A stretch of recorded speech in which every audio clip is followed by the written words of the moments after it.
Sveiciens visiem! Šodien apskatīsimies termālās uzlikas no ražotāja Pixra.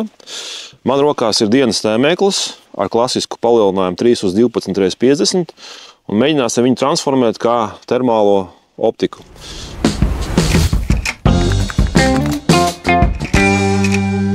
Tātad, ja esi mednieks, kuram ir savs iemīļotais ierocis, un tu viņu šo te optiku nevar noņemt ātri no saviem riņķiem.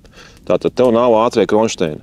Tev ir stacionārie, un tā optika tev ir piešauta, un tu tur neko negribi mainīt, nekādus bāzes ātrās negribi likt, tad tu arī izmantot termālās uzlikas. Tātad, kā tas notiek? Šeit ražotājs Pixra piedāvā dažādu veidu termālās uzlikas ar dažādiem sensoriem, dažādiem lēcas diametriem. Man rokās ir Chiron sērijas C435F uzlika ar 384 sensoru un 35 mm izējošo lēcu. Šī optika ir ļoti populāra, gan savas kvalitātes ziņā, gan arī cenas aizsniedzamības ziņā. Tātad man rokā šeit ir Rusana ražojuma gredzens, kurš jau ir pieskaņots šai manai optikai. Lai es viņu varētu šeit uzmontēt, tev ir jāzina savs optikas ārējais diametrs, tātad no sieniņas līdz sieniņai. Un tādā veidā mēs varam pieskaņot tieši šādu te montēšanas gredzenu. Šo te gredzenu mēs skrūvējam šeit optikai galā. Skrūvējam līdz galam. Un šeit ir tāds adurs riņķis, kas nofiksē gredzenu pret tā vietu. Bet skrūvējam mēs līdz pašam galam. Tad, kad tas ir izdarīts, mēs ņemam dienas optiku un montējam virsū. Man šis gredzens ir nedaudz par lielu. Var pasūtīt precīzi uz jūsu izmēru, bet drīkst arī lietot šādas starplikas. Starplikai nevajadzētu būt, teiksim, biezumā lielākai par 1 līdz 3 mm, un tas būtu maksimums. Un šādi te es lieku viņu virsū. Šeit ir gredzena tāda svira, es viņu pievelku, un šajā brīdī es viņu esmu uzmontējis. Vidēji šāda uzlika sver aptuveni no 400 līdz pat 600 gramiem, attiecīgi, cik ir liels lēcas diametrs, un jūsu montējuma gredzena tips ir arī Rusanam ātrā montējuma gredzens, kas ir uz tādu kā saucamā klik-klik sistēma. Man šeit ir vienkārši uzmaucams ar šo te sviru par pašu uzliku, kā tā darbojās, no kā tā barojās. Šeit ir iekšā mums akumulators 18650, kurš reāli nodrošina aptuveni 4 stundu darbību. Komplektā jūs saņemat vēl vienu šādu akumulatoriņu. Tā esam ciet. Varam arī, protams, veikt video ierakstu, mainīt dažādas krāsas paletes. Salīdzinoši viss kopā nemaz nav tik smagi, ir diezgan kompakti, nekāds baigais svars kopā tur nenāk, bet savas zināmas mazas neērtības gan ar uzlikām ir, tādēļ, kad uzliks ir jāpiešauj. Tātad jūsu dienas krusts ir jāsalāgo ar optikas, ar pašas uzlikas krustu. Tas īstenībā ļoti vienkārši veicams. Vidēji šautuvē cilvēks, kurš jau aptuveni jau to visu zina, aizņem kaut kādus 3 līdz 4 šāvienus. Jums ir jāiztais, lai šos te krustus salāgotu. Tas ir ļoti vienkārši. Ieejam meņu, parādās optikas piešaušanas meņu un ir uzlikai savs krustiņš. Tātad veicat ar dienas optiku šāvienu. Vispirms, protams, optiku pārbaudiet savu dienas optiku. Un tad uz šāvienu vietu bīdat lēnām virsū ar XY asi optikas krustu. Tad, kad sapārošana ir veikta, piešauda ir veikta, tad šis te termālās uzlikas krusts pazūd un jūsu optika ir pielāgota, tātad piešauta. Ko es te redzu? Es redzu smuku termālo attēlu, kuru jūs varat arī zoomēt. Pašai optikai šeit digitālais palielinājums nav. Būs optiskais palielinājums no jūsu pašu optikas. Tātad man ir optika līdz pat 6, 7, 8, 12. Vidēji jūs lietosiet varbūt kaut kur līdz 6 palielinājumu. Tas būs tāds normāls plus mīnus pietuvinājums, ar kuru jau var, veiksmīgi, ar kuru var veiksmīgi darboties.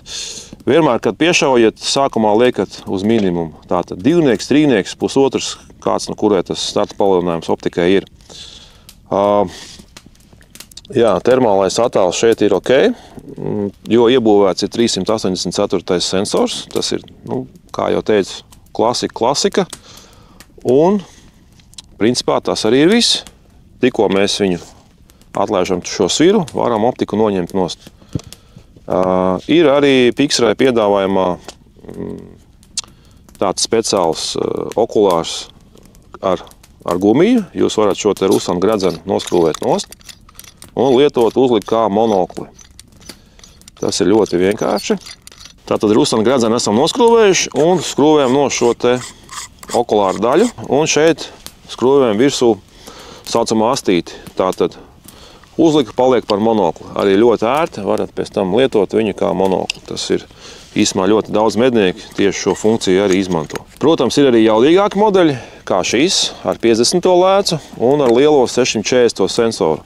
Šeit tātad jūsu attēls, ko redzēsiet caur jūsu dienas optiku, būs maksimāli detalizētāks, jo vienkārši šis attēls būs smalkāks, pat arī tālāk redzēsiet, tas jau, ja ar 384. sensoru jūs piefiksējat siltumu jau mazliet virs kilometra, tad šeit jau tas attālums būs krietni lielāks.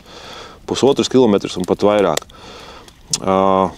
Par svara ziņā šeit svars būtiski nepieaug, tik cik pats šis te izejošais diametrs kādu gramu dod vairāk. Bet tas jau atkarīgs no jūsu paša izvēles, cik jaudīšu aparātu gribat. Ļoti veiksmīgi var arī medīt ar 384. sensoru, kā arī ar 640. Tieši kas ir labāks lielajam sensoram, kad jūs redzat arī labāku lodes trajektoriju, tātad visus smalkos krūmuņus, zariņus, kas varētu būt jūsu iespējamā šāviena trajektorijā, un kas ir nebūtiski mazāk svarīgi, arī redzēt briežu buļļu ragus, tuvāk, precīzāk varēsiet tos izpētīt. Tā kā jāskatās, katram ir savas iespējas medniekam, katram ir sava izvēle.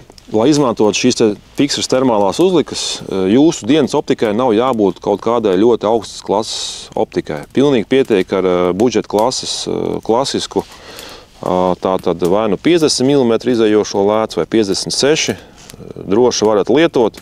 Nekādas tur lielās ietekmes uz to nebūs.